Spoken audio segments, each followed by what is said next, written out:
Well, hello there and welcome to the bedroom of the dollhouse for another reading from The Secret Language of Birthdays by Gary Goldschneider and Used Elfers for April 24th, the day of the Protective Chronicler. That's right. And here at the top of the page is a visual representational image of the day of the Protective Chronicler. We have what appears to be, what is it? Oh, here we go. Looks to be a cockatiel without the head feathers swooping down on an old-timey coffee grinder. Does that speak to the day of the Protective Chronicler?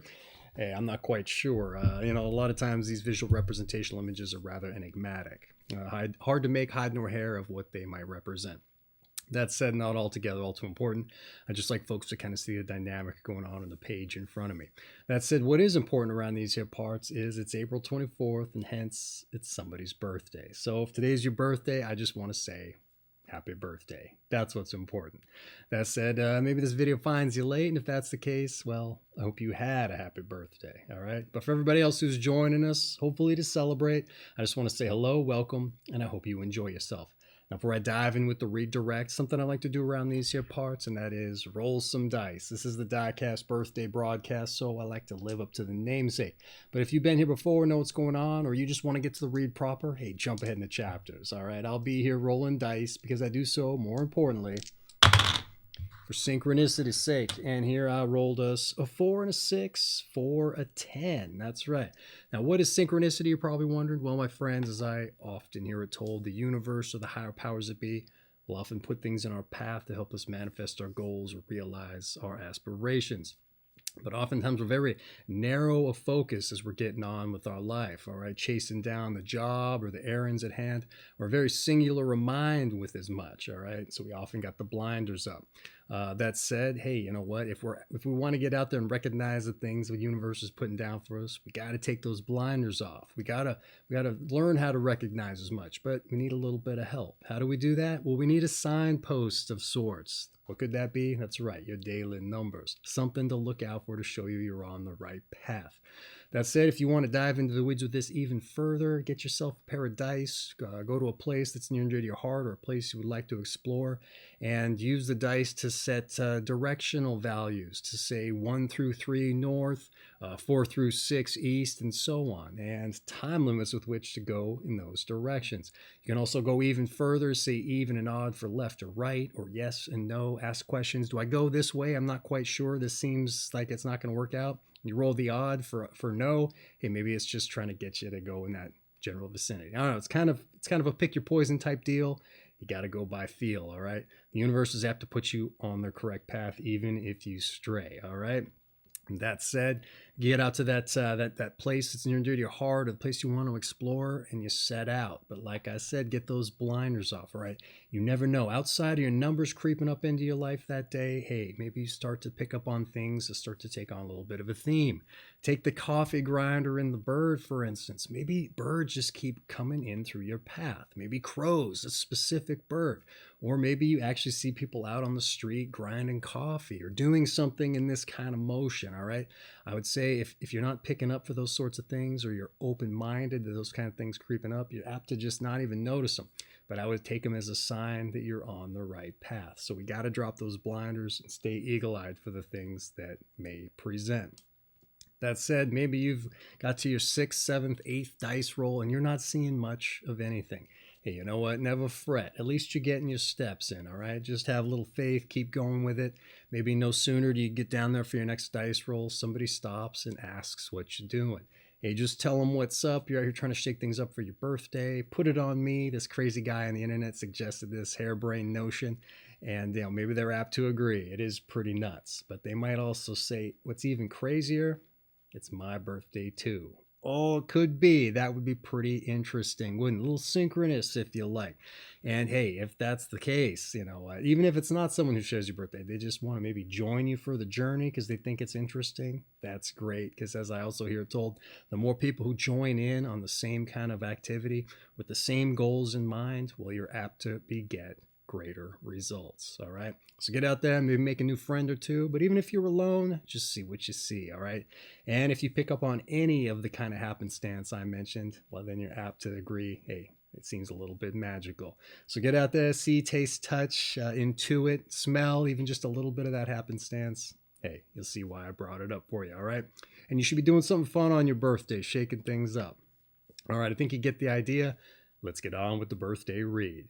Your month is April. Your day is the 24th. Your sign is 3 to 5 degrees Taurus of the Aries Taurus cusp, the last day of it. And your quality and element is fixed earth. All right, April 24th, the day of the Protective Chronicler. April 24 people are interested in registering their impressions in writing, speech, or through example. And since it is important to them that others know what they think, and in this sense they are very dependent on an appreciative audience. And although they may be leaders, it is not so much the control or power of others that is important to them, but rather their ability to protect and guide the lives of those that are dear to them. And for April 24, people are extremely protective towards the ones they love. The nurturing aspects of April 24 personalities are marked and favor feminine or motherly qualities. Men born this day will also make excellent parents, supporting and encouraging their children as they grow. And of course, April 24 people will want not only their children, but also their lovers to follow their direction. And if their guidance is ignored, well, they will exhibit theatricality, theatrically great grief, falling into anxiety patterns and even deep depressions. And as children themselves, April 24 people tend to be loving and appreciative toward their parents. It is only if they are treated unfairly or brutally that they will rebel. And this rebellion may only be directed against one parent while allegiance continues toward the other, particularly in the case of a broken marriage. And April 24 people will strive to maintain stability in family situations and personal relationships. Unfortunately, they may experience deep disappointments in the realm of love, perhaps including unhappy love affairs and highly stressed marriages. On the other hand, they are not overly concerned with the conventions of society, but rather with how they can most successfully nurture their loved ones and also foster their careers. April 24 single parents may be absorbed in devotion to their children after trying once or twice unsuccessfully to find a new mate. And this day is a day of career dominance, and therefore conflicts often arise between career and family or personal life. And faced with the choice between the two, April 24 people can agonize over decisions for long periods of time, doing everything in their power to maintain a balance. Ultimately, they may choose not to have a family at all, but to cast their associates, clients, or public in this role and sensibly combine their urges toward career on the one hand and group nurturing or protection on the other. In April 24 people may choose to ally themselves with a powerful partner or become the business amanuensis or of their boss, for whom they record everything and essentially act as a representative. And as the boss's secretary, such a person will be ideal in a protective capacity. April 24 people are quick to identify their interests with those of others, and rarely will they turn their backs on their fellow human beings for purely selfish considerations, or pursue a course which they believe is contrary to the public good. All right. Quite the interesting birthday breakdown today. A whole host of reasons. There are a lot of drilled down on hyper-focused particular subjects, but they also rounded it out with relationships, childhood aspects, also parenting aspects, a whole host of different things coming into this. And I only make mention of this because a well-rounded birthday read hasn't necessarily been coming up all too often the past week or so. I think I could count on one hand how many there have been. And there have been a whole host of others that were just hyper-focused on one particular aspect and then branched it out. So I wanted to make mention of as much to just say, hey, they really encapsulated you in no small part. All right, they really drill down on getting the whole picture, if you like.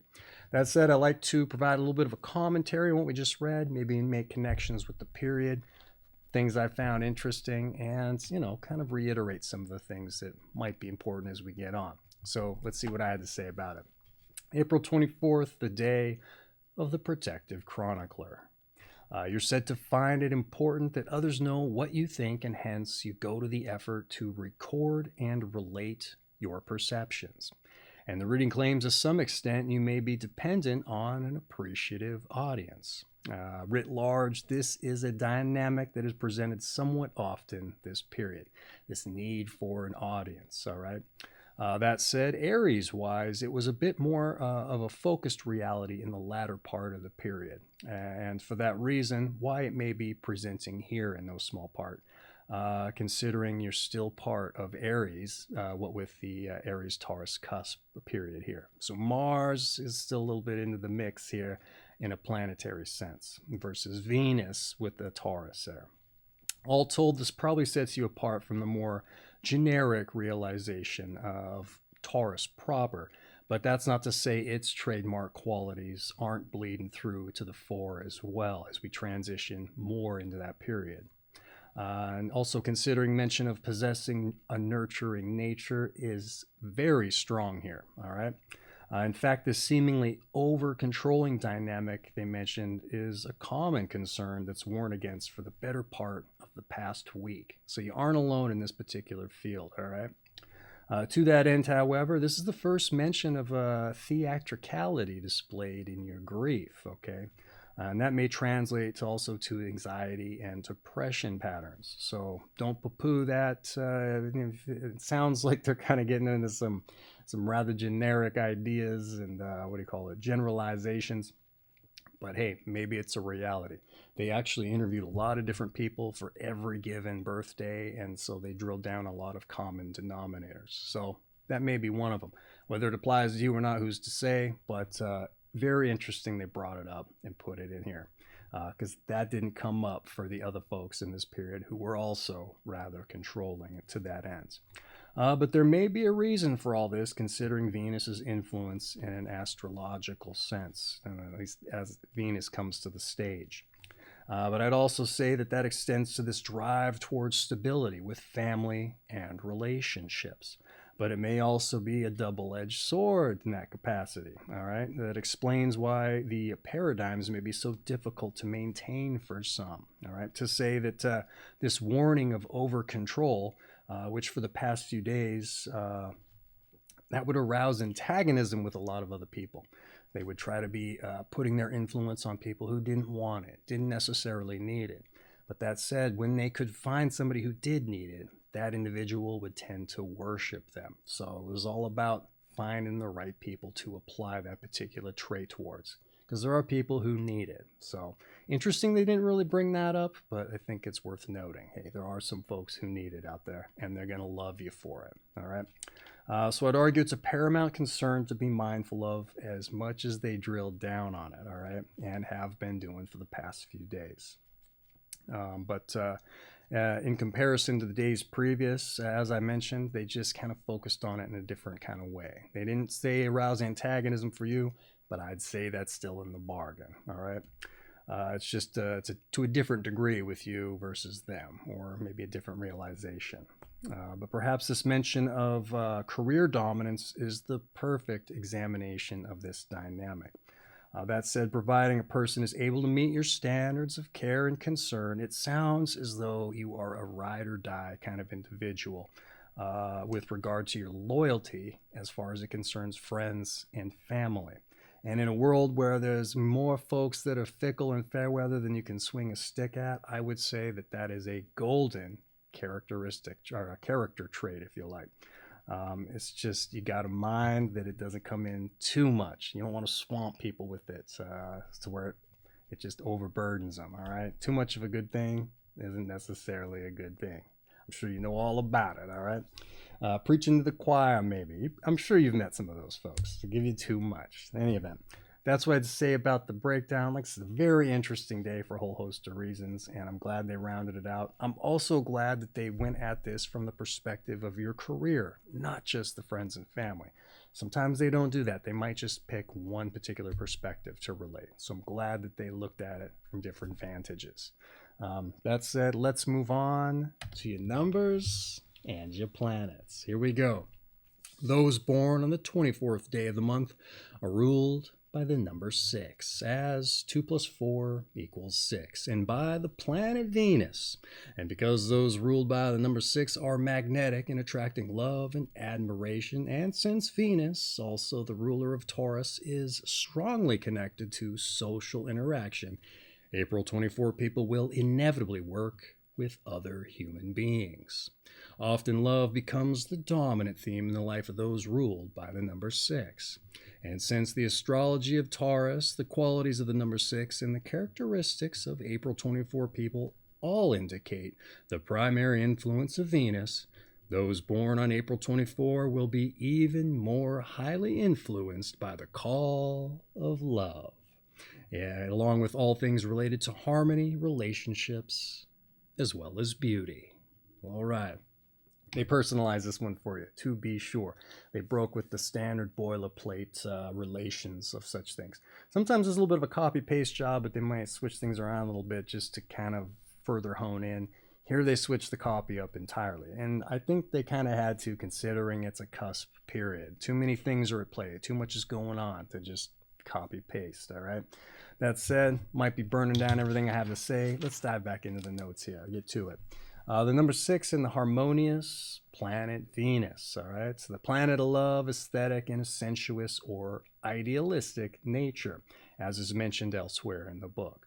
Also probably the primary driver for your purported vigilance in maintaining a harmonious family or social dynamic, considering Venus also rules Taurus, all right?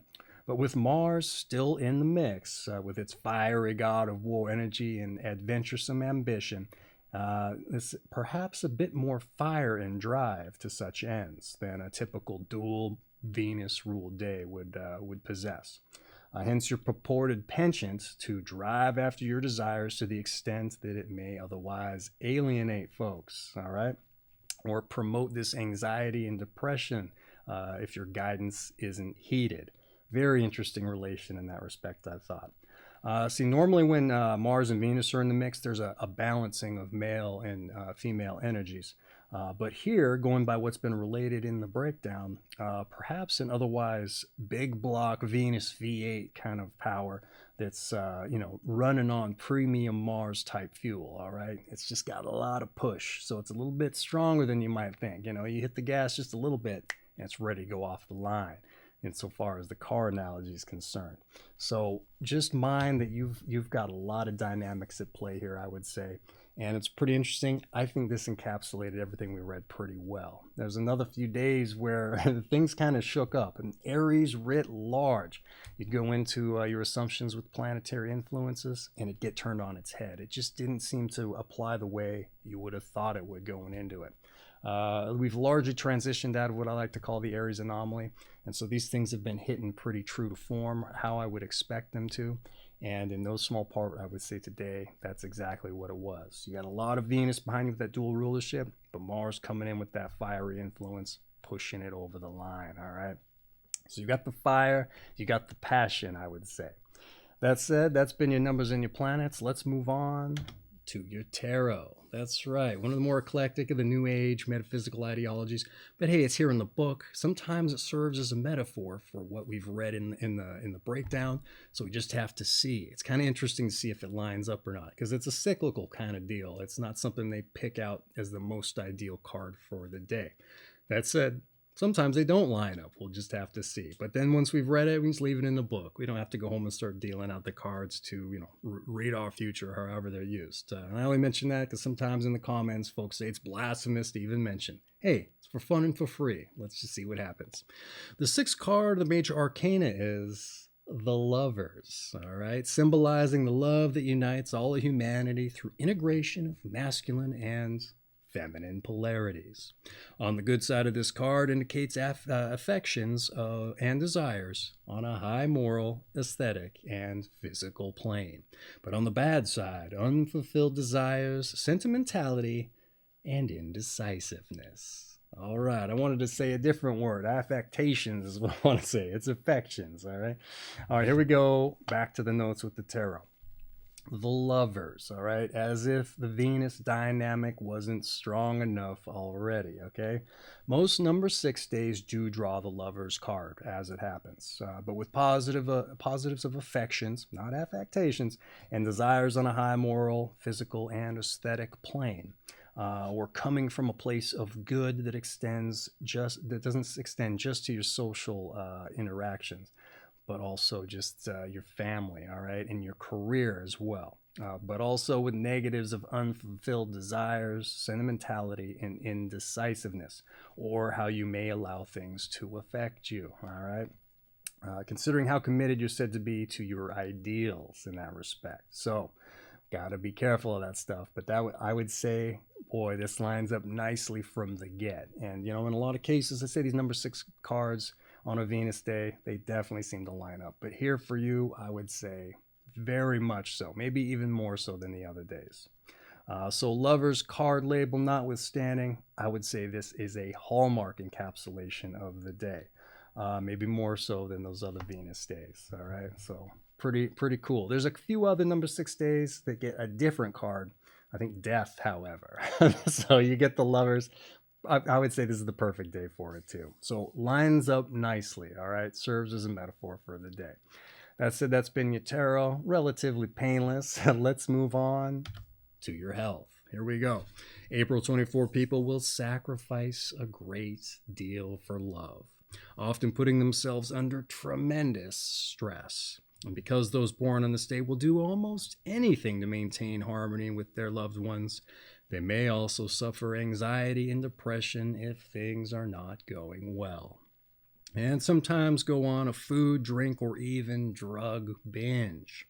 Emotional problems can be compounded by hormonal imbalances, particularly estrogen and proestrogen problems in women. The nurturing personality of April 24 people finds a ready outlet in the kitchen. And their impulses to feed others and often to equate food with love may cause both psychological and physical problems for their children. And those born on this day should keep their food habits light and easy, with an emphasis on fresh fruits and vegetables, and stay away from fad diets. All right. Hey, not a typical health entry. They got into a little bit of the breakdown type stuff, interestingly.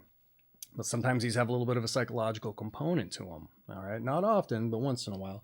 And I'd say this flirted with that in no small part. But again, they got back into some redundant type things. So maybe they're drilling down just to make sure you took note of as much, all right? Because I would say don't poo-poo it if they mention it more than once or twice, all right? So here we go, the notes. Said to sacrifice a great deal for love, all right? The likes of which will lead to a great deal of stress, which I'd say would be quite surprising if this was the first time we were hearing it, all right? You know, I said they're double drilling down here. They've been trying, let's see here. So mind creating disharmony in your quest for harmony, all right? Chief concern I've been trying to relate but just had trouble conveying, all right, at least succinctly. So yeah, mind creating disharmony in your pursuit for harmony. I think that's great. Mars and Venus also prime the emotions as it happens. Mars with its god of warlike aggression, and Venus with its nurturing feminine qualities there. So mind the hormonal imbalances, as they mentioned. That doesn't come up very often, even on other Venus days, okay? It might just be the case, all right? What else do I have to say here about that? You know, biological chemicals are hard, if not impossible to fight, because they're getting us on a cellular level, all right? But be mindful of it, I would say, all right? And if you're mindful of it and you know it might be a reality, hey, you might be able to snap yourself out of it in no small part, all right? And any bit of ground is great, I would say, okay? That said, moving on, Don't overfeed your children, they said, okay? Very novel entry. I don't know that I've seen this in here before. And if I did, I don't remember it. Kind of funny. They said be light and easy with your diet, all right? Earthy foods for earthy planets, Mars and Venus, rather grounded planets. And this has been coming up for almost every day in the cusp. And it's very interesting because the health entries, they took a different tact for almost all of Aries. Whereas you would get diet recommendations and exercise recommendations in a typical health entry, you'd rarely find it for Aries. Here, at least they gave you some food recommendations. Aries was lucky if they did any of that. And typically with exercise, a Mars day gets vigorous or strenuous exercise to ostensibly excise their god of warlike tendencies and aggression. But Aries, they weren't getting that at all. They were getting moderate despite being ruled by Mars. Why that is, couldn't tell you. But here they didn't really get into that too much here for you. So, moderate, I would say. Mild to moderate the past few days has come up. So maybe mild. But I would say if your emotions are running high, getting some physical activity into exercise, that stuff might be right what the doctor ordered, all right? Or the astrologist, perhaps, okay? What else to say? But yeah, keep your habits light. Also, body areas for Aries was the head and the neck. They were saying mind, tooth decay, and get your chiropractic or your bone medicine if you like. And so or orthopedics, I think it is. I can't remember, but get yourself adjusted if you've got some neck issues. This is the Aries Taurus cusp, so you're still getting a little bit of that influence. And so far as Taurus is concerned, you get the ears, the stationary tubes, I think that's how you say it. Also the throat, the thyroid, all sorts of stuff going on in that area. So you're getting double duty with all of that stuff. So be wary of as much, all right? And just mind the psychological stuff. We got to be as pragmatic and objective as we can any given day, all right? But they did mention the hormones, and like I said, that's not something that comes up very often, so just keep it in mind, I would say. That said, that's been your health. Let's move on to some advice. Here we go. Have some faith in those you love, all right? Let the universe do a little for them. And don't feel you have to comment on everything. Leave some things unspoken. Develop your willpower and learn to say no to yourself. And retain your critical capacity to discriminate. All right, hey, this one's pretty interesting. Quick, fast, down and dirty, in and out, but hey, they said a lot, I would say, all right? And ostensibly things maybe we hadn't heard. I love when they do that. All right, let's get into it. I had to write it in the book, so bear with me if I stifle and fumble here. Said have faith. They said have faith in those you love. All right, it's common for people this period to do too much in this realm, the over-controlling aspect. Very hyper-focused for you, however. All right. May start to work against you, as we mentioned with the antagonist for the antagonism on the other days. All right, but I wrote here sometimes the bird has to be kicked from the nest to learn to fly. All right, I'm sure you've heard that before, at least in nature. They said avoid the need to comment on everything. Imagine people's surprise if you didn't comment where they expected you to. All right. They would be bearing witness, and then you could bear witness to the results that would happen there with that within that social dynamic. Shake things up a little bit, see what happens, and then chronicle it. So they said develop willpower to say no to yourself. Okay, let's say that's novel advice. I don't know that that's really come up before, at least not that I recollect. All right, it takes willpower for sure to tell ourselves no, and that's for people where this isn't an issue, okay? Imagine the child in the grocery store reaching for all the candy, all right? Let yourself have one or none at all right? And mind the equivalent outbursts that would ensue, all right? Probably isn't necessary, okay? Great metaphor for that, I would say. They say retain your critical capacity to discriminate. Objectivity, I'm guessing here, okay? Register your keen impressions of yourself and how your actions affect others, perhaps, and versus how you think they should affect them. All right, we got to be objective about those kinds of things. And then seeing it from in a recorded form, if you're the consummate chronicler, hey, that may be eye-opening just to see how it actually shook out. if we're coming from a place of being an observer of objective reality. And it might just totally upend your expectations or how you thought it was going to suss itself out. That said, I think it's great advice. Everything today has been hitting pretty close to home, I would say. So, but I think this was, I had a few good things to kind of flip that perspective on its head. So I'm kind of proud of myself in that respect, not to be a narcissist, but that's how it goes. I'll say it when I think I see it.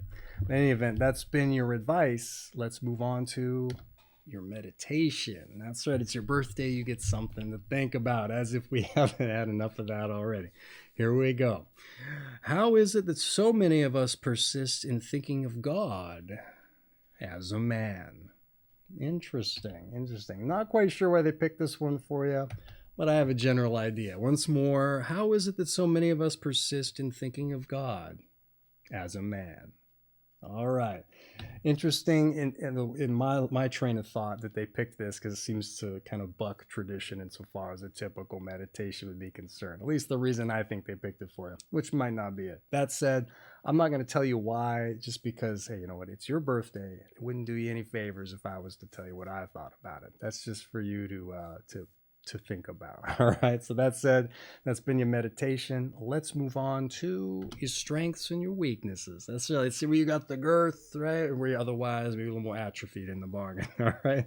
Your strengths, your nurturing. We knew that one. Protective. I think we could have assumed as much if they didn't say it outright. You're expressive. Okay, yeah, I think we got that. Though I would think they kind of related in more of a negative posture there in the breakdown. Interesting that it's strength, just insofar as how they related at the top there. That said, your weaknesses, what could those be? Boy, which ones are they going to pick? They related a lot of stuff. Here we go. You're smothering. Okay. Didn't need to go that far. You're moody, apparently. And narcissistic. Oh, geez. Hey, you know what? I'm right there with you. Narcissism. All right. If it even applies. Why am I going to this camera? That's not where I usually go. All right. That said, a lot of times I like to say our strengths are going to help us overcome our weaknesses, but our weaknesses can also be strengths in unto themselves. So let's see if I can make a case for myself. I tend to flounder with this, so bear with me. Here we go. You're nurturing, protective, and expressive. How are those strengths, and how can they help you overcome your weaknesses? Well, if you're nurturing, you take care of all these other people, help them get on their best, put their best foot forward. Put up the mirror, all right? How can we be nurturing to ourselves? This came up here today already, okay? So once again, drilling down on it. If we're nurturing to ourselves, we're going to give ourselves the support we need to confront where we need to improve, all right? Protective. Same argument. You're going to protect yourself where you need to be protected in how you approach these things, okay? Also expressive, all right? Hey, maybe you got to tell yourself the hard truth. You got to put that theatric grief on display for yourself to get you to realize the hard truth, as we said, and that you can get after those particular weaknesses. Some people won't allow themselves to identify the issues at hand, all right? It's just, it's too difficult. But if we're giving ourselves the grim news, now we can get on with our day. We can start attacking it from any particular angle we need to, and nurture ourselves along the way, through the grief, through the pain, and protect ourselves when we need to, all right? That said, how can your weaknesses be strengths? I can't fly by the seat of my pants with these ones. I looked at them, I go, I'm going to have to write some stuff down, all right? Smothering, here we go. How can that be a strength, all right? I'd say it gives us, or give it where it's needed, objectively identify where it's needed, and you can incite a cause or with a person, etc., and protect the things that need a kind of focus and a babying, all right? Think of yourself on a project in the office or maybe the business that you own. If you're smothering, hey, you're gonna apply the attention that any given project or particular issue needs. All right, the cause, the person, whatever the case may happen to be, can be objective about it, obviously, but if you're smothering, you're going to give something all the attention it needs. You're going to blanket it with as much, all right? It's going to come out of there probably going, I didn't need that much help, right? Even if it's, a project or whatever. Hey, you're going to focus on it directly, I would say. Moody, how can that be a strength? Hey, I would say that if people know, if you're able to measure it out, when people see that you're moody, they know that the particular issue is an important one. All right. For that reason, I would say it's a strength, and especially you're showing your true form there, or at least your broken down form, down to the essence, the nitty gritty.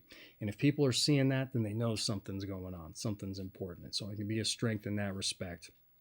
Or a weakness too. I see why they put that in there, because it could be a bad look. But if you have control over it, when people do see it, they're going to know something's up, and it's time to be at the ready, all right, to get things going, especially if it pertains to a business or a thing that's of the highest importance. If you're really putting in all the effort, they're going to see when you break yourself down to make things happen, all right?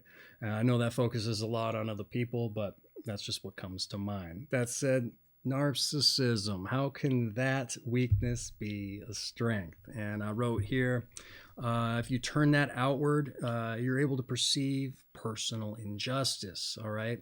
Because when we're narcissists, any given slight, we take that as an injustice on ourselves. But turn that outward, right? You're able to identify it when it happens to other people. So it's a strength in that respect. Again, the objectivity comes in with this, but you're also sensitive to these things, all right? So turn that sensitivity to the world outside yourself, and it's going to be a strength. So you can put that nurturing love where it's most needed, okay? It's all just a shifting of dynamics, I would say, in order to make these weaknesses strengths, because I think in a lot of cases, they can be applied in places where you wouldn't necessarily think they could. There's some folks that are aggressive, all right, and that's a bad look. But hey, sometimes people need to be aggressive in order to get things done. But again, you got to be able to balance it and find a place where it's needed in order to turn it into a strength. I think you get the point. Those are some difficult ones to do, so I definitely floundered a bit, but hopefully you just take my point home, all right? Your strengths can help you overcome your weaknesses, but your weaknesses can also be strengths dependent upon the situation. So don't throw them all in the trash, all right? Pick the parts of it that are going to help you, all right? That said, like I said, I think you get the point. Let's move on to those born on this day. And when we get into those born on this day, not only get to see who shares your company, but I like to take an opportunity to think about our passions or our purposes in life. Because all too often I'll meet folks who are just punching the alarm clock in the morning to roll out of bed and get to work to punch the time clock. And then on the weekends, they're rallying to do it all over, all right? A seemingly vicious cycle with no particular personal fulfillment or drive to do something else in this life. So this is the perfect opportunity to see what other folks did to get in the book, what put them on the map, and maybe take that as an opportunity to start thinking about what our passion, our purpose is, and get something fulfilling out of life, because I would say that just makes it that much more worth living, all right? But for everybody else who's already got that in their lives, well, hey, the hat I'm not wearing is off to you. Let's just see who shares your birthday. But for everybody else, let's put the seed in your mind, get those gears turning to do the work to figure out what our passion is. All right. Those born on this day. We start off with Barbra Streisand, also known as Babs, I think. The singer, songwriter, film actress, and director, famous for Yentl, Prince of Tide, and The Prince of Tides. And we have William I the Silent, Prince of Orange, a Dutch 16th century ruler, and a national hero in the bargain, but also, sadly, assassinated. We also have Shirley MacLaine, film, stage actress, dancer, writer, famous for her work with the title of Out on a Limb. We also have Willem de Kooning, a Dutch-American painter, St. Vincent de Paul, a French ecclesiastic, Robert Penn Warren, a novelist of All the King's Men. We also have Joe Henderson, a jazz tenor saxophonist and a composer. Johnny Griffin, a jazz tenor saxophonist also. Carl Rothschild of the financier family, the Naples branch specifically, it says. Anthony Trollope, or Trollope perhaps, Trollope, a Victorian novelist and responsible for a work by the title of Vanity Fair. Stanley Kaufman, a Princeton professor, philosopher, and responsible for a work by the title of Existentialism. John Williams, a classical guitarist. Jill Ireland, a film actress, and it says married Charles Bronson, the guy with the death wish, if you like. Richard M. Daley Jr., it says in brackets, the Chicago mayor and son of Mayor Richard J. We also have Alan Eagleson, a National Hockey League Players Union executive director. Edmund Cartwright, a British 18th century power loom inventor. Henry Philippe Pétain, or Pétain perhaps, French hero general of World War I. It says traitor premier, World War II, and sentenced to life imprisonment. We also have Bridget Riley, a British op art painter. Sir Stafford Cripps, a British Labour politician, Chancellor of the Exchequer. I'm not sure how to say this. Exchequer, Exchequer, imposed post-World War II austerity program, apparently. And finally, Karl Schiller, a West German finance minister. Were these individuals protective chroniclers? Hey, perhaps. We had some mayors, we had some artists, we had some rulers, if you like, heroes in the bargain. That said, I would say the field of play is wide open for you to also leave your mark, despite the book having already been written. So, you know what? Just plant the seed, get the gears turning to figure out that passion. And, you know, like I said, I know the book's already been written, but, you know, start going after your life as if you were trying to get into it, all right? That said, I'm sure I butchered quite a few names in there if I had to spell them out for you. So let's do some butchering on my side of things. It's not done in malice. It's just hooked on phonics. Doesn't work for me when it comes to names, oftentimes. That said, this has been April 24th, the day of the Protective Chronicler, which essentially rounds out your birthday reading, except to say your season is spring. Your sign, once again, is Taurus of the Aries Taurus Cusp, and your quality and elements is fixed earth. And this has been The Secret Language of Birthdays by Gary Goldschneider and Used Elfers. I'll affiliate link for this book down in the description, right above a personal message I like to put together for the birthday boys and girls. So check either of those out if you're interested. This book makes an excellent coffee table book, especially something if you want to break the ice at a party, say. You're going to get the conversation started for better or for worse, all right? So, you know what? I highly recommend picking up a copy, all right? That said, book having been related, not altogether all too important in the scheme of things. And what are the scheme of things? That's right, like I said at the top, wishing you a happy birthday. So once again, happy birthday, all right?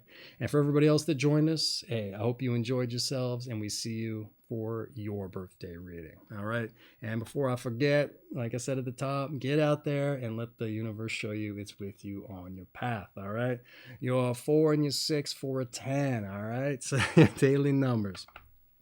So once again, folks, hey, you know what? Just keep objectivity in mind. Keep yourself on an even keel if you can. Promote, balance, if you like, in your life. You got a lot of powers that are working for you, and also ostensibly against you insofar as the astrology is concerned. But you know what? Great powers to be sure. And it was one of the most well-rounded birthdays I've encountered in a week or so. So pretty great in that respect. But that said, hey, once again, you heard it here.